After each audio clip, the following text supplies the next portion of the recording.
Hello and welcome to In This Economy, the channel about all things finance. I'm your host, JD Castleberry. I'm also the show's director, writer, producer, and cameraman. So if you have any complaints, please feel free to let me know in the comment section below. While you're down there, if you can go ahead and like, subscribe, and hit that push notification bell, that'll help all of us here at the channel out tremendously, and we really appreciate it. With all that being said, let's get into today's topic. 5 easy ways to keep your bank account alive during college.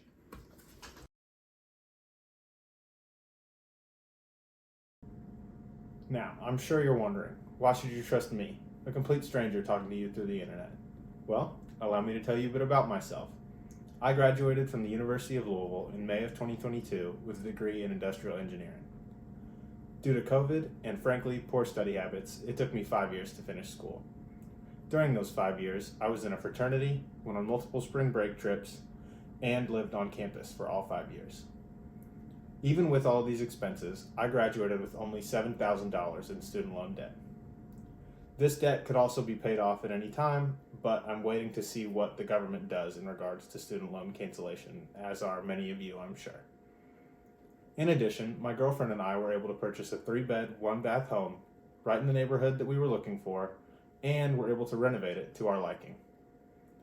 These tips that I'm about to give you are how I personally got through college in such a good situation. Tip number 1, apply for scholarships. Yes, apply for scholarships. I'm sure it seems like I'm beating a dead horse here on this one, but seriously, do it. Everyone knows to apply for scholarships going into their freshman year, but most people stop after that. There are many scholarships devoted specifically to sophomores, juniors, and seniors. With the smaller pool of applicants, you're more likely to win and get awarded that sweet scholarship money. You can even utilize your school's writing center to make sure your essay is as good as it can possibly be. There are also many departments and school scholarships that are available to you as well. You can utilize your financial aid office to make sure that you have all the government, university, and departmental scholarship money available. Tip number 2, thrift your clothes. A huge mistake that a lot of people make is spending more than they can afford just to fit in. Students will break the bank trying to stay fresh and stylish. While it may feel great to rock something fresh off the rack, it is often more financially viable to get your clothes from a thrift store.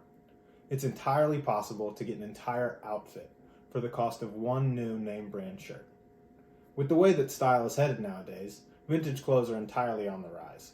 I'm sure you've seen vintage shops pop up in your local malls or even on social media. The way that these vintage stores get their inventory is by checking thrift stores like Goodwill and Plato's Closet for what they need. You yourself can go to these thrift stores and cut out the middleman. You can even find name brand items for 80% off what they would be at retail price. If you're very successful at this, you can even begin to sell what you find online and recoup a bit of the money that you spent. This way, you can keep it all in an infinite cycle going, so that you can pay for your shopping by shopping. Tip number 3, limit your expenses. In college, you are able to go to so many different events and do so many different things. Unfortunately, almost all of these things will cost money. When working with a limited budget, as I imagine you are, you have to find ways to cut costs to do these events and things that you want to do. For example, if you're craving sushi, find a good way to get that sushi for cheaper. Like if you find out that your favorite sushi place has a happy hour, go there so you can get your rolls for much cheaper. If your friends are all trying to go out and you don't have the money, find a way to have them host the pregame at your place so that you can drink for much cheaper rather than paying for the expensive drinks at the bar. If you end up going out in one of these situations, find a way to bring in shooters of your own. But just make sure not to get caught, because the bouncer will throw you out. Don't spend your money on things that are going to be consumed quickly. Find any way that you can to get the same end results while spending less money. Tip number 4, sell food at parties. Yes, that's right, sell food at parties. It's so simple, yet so genius. A friend told me that they'd done this after I graduated, and I wish that I'd done it myself. What he'd do is he'd buy a pizza from Sam's Club for $8.99 and then sell the pizza slices for $2.50 each. So he'd sell a whole pizza for $20. So with the tax, you make like $10 per pizza sold. So including tax. You would also... Tip number 4, sell food at parties. Yep, that's right, sell food at parties. It's so simple yet so genius. A friend told me that they'd done this after I'd graduated, and I wish that I'd done it myself. What he would do was that he'd buy the pizza from Sam's Club for $8.99 and sell the slices for $2.50 each. So he'd sell a total pizza for $20, and including the tax on the original purchase, he'd make about $10 per pizza. He'd also do the same thing with chocolate chip cookies. You can buy the dough for $2.87 for 144 cookies at Sam's Club. So that's 20 cents each. Selling each cookie for $1 would mean that he would make $110 after tax, selling an entire box. This can be done at nearly any event where you know that people are going to be and where they're going to be hungry. A very hungry person is much more likely to spend that money for a little snack. This is a very low effort way of making money. In fact, if you sell all of your product, there's nothing to clean up.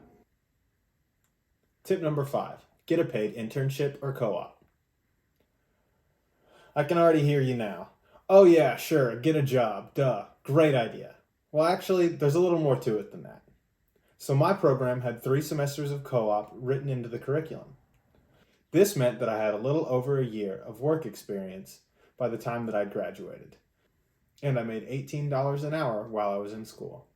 The co-op counted for college credit and provided me with an in to work at the company when I graduated. If you're able to go to a college with a similar program, then you'll be able to graduate while making a little bit of money on the side. If there's no programs like this available to you, you can still do this in the summer. The only issue is that summer internships and co-ops are much more popular and more common. Many people aren't able to take off school to do this. If you can find a way to get the co-op or internship during your semester and postpone your classes to the winter or summer session, then you'll have a much higher chance of getting hired at the job that you want. There will be less competition and it'll be easier to stand out. You can also take winter or summer sessions of your classes and be able to do this internship or co-op. This can be beneficial as these classes are often cheaper and it can save you money in the long run. I intended for these tips to be easily applicable to everybody. So if there's any reason that you or someone you know isn't able to participate or use them to the best of their ability, please let me know in the comments. College tuition rates rise at an average of 2% per year. This is incredibly unacceptable and makes it much more difficult for students to be able to afford college. Luckily, I'm here to help you out with these tips and make it easier. I mean, what do they expect you to do? Pay for college yourself? In this economy? Alright everyone, that's it for today. If you enjoyed the content, please hit the like button down below and subscribe and hit the notification bell to know every time I drop a video. Thank you all for watching and we'll see you next time on In This Economy.